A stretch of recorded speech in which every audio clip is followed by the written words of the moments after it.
So harga yang baru yang kita tawarkan bagi tanah Kampung Baru yang terlibat dalam pembangunan semula ini, ianya akan dibeli pada harga RM1,000 satu kaki persegi.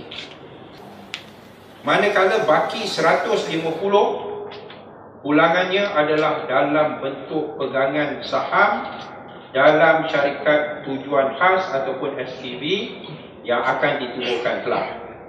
Perincian dari segi struktur pegangan saham akan diperhalusi oleh agensi-agensi kerajaan yang berkaitan dan akan dimuktamadkan sebelum perjanjian ditandatangani kelak. Saham ini berarti pemilik kekal mempunyai hak atas tanah yang akan dibangunkan dan akan mendapat ulangan dari pembangunannya. Ianya akan menentukan keterlibatan pemilik asal dalam projek ini, termasuk dari sudut reka bentuk dan kaedah pembangunannya.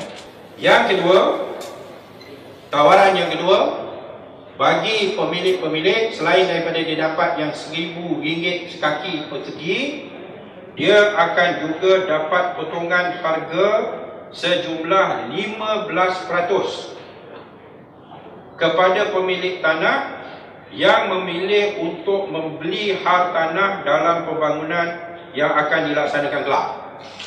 Sebagai contoh, harga rumah residensi wilayah yang dibangunkan di Kampung Baru ini akan dijual kepada pemilik tanah dengan harga RM255,000 seunit sahaja, dengan keluasan lantai 900 kaki persegi berbanding harga biasa iaitu RM300,000 seunit.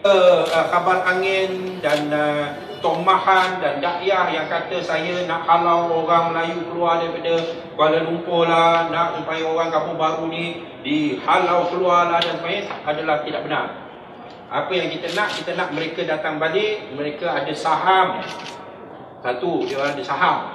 Tanah tu kalau kita assume lah, tanah tu saja 15%, hampir 15%, tanah tu akhirnya masih milik mereka. They are still holding 15% of the land value. Pasal saya bayar dia 850, 150 tu dia pegang. So 150 daripada 1000 tu, 15% tu masih milik pemilik Kampung Baru tu, tanah tu.